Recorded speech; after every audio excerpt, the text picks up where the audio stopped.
یا ایھا الذین آمنوا اتقوا اللہ حق تقاتہ، اے ایمان والو اللہ سے ڈرو جیسا کہ اس سے ڈرنے کا حق ہے، جیسے اس سے ڈرنا چاہیے ویسے ڈرو.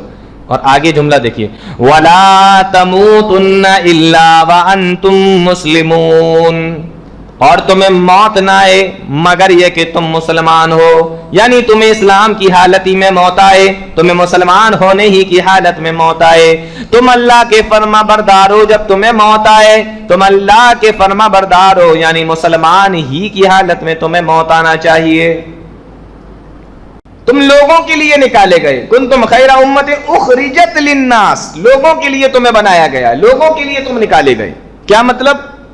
تم بھلائیوں کا حکم دو، برائیوں سے منع کرو، وتؤمنون باللہ، اور اللہ پر ایمان رکھو. دیکھیے لوگ اکثر اس آیت کو جب بیان کرتے ہیں تو دو ہی چیزیں بیان کرتے ہیں کہ تامرون بالمعروف وتنہون عن المنکر، بھلائیوں کا حکم دیتے ہو، برائیوں سے منع کرتے ہو. تیسری چیز بھی اس آیت کے اندر بتائی گئی، تؤمنون باللہ، اللہ پر ایمان رکھتے ہو، مطلب توحید ہاتھ سے مت جانے دو.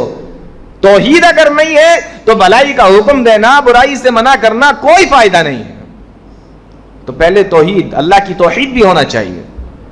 اللہ نے فرمایا اگر کبھی ایسا ہو جائے فَعَسَىٰ أَن تَكْرَهُوا شَيْئًا وَيَجْعَلَ اللَّهُ فِيهِ خَيْرًا كَثِيرًا، اگر کسی کے گھر کے اندر نیک صورت نہیں، نیک سیرت عورت آ جائے، آپ کو لگے کہ یار کچھ جم نہیں رہی ہے، فَعَسَىٰ أَن تَكْرَهُوا شَيْئًا وَيَجْعَلَ اللَّهُ فِيهِ خَيْرًا كَثِيرًا، اللہ نے فرمایا اس کو رکھ اپنے گھر کے اندر، اس کے ساتھ اچھا سلوک کر اگر وہ نیک سیرت ہے، وَيَجْعَلَ اللَّهُ فِيهِ خَيْرًا كَثِيرًا، اللہ اس کے ذریعے سے تجھے خیر کثیر سے نواز دے گا، بہترین چیزوں سے نواز دے گا.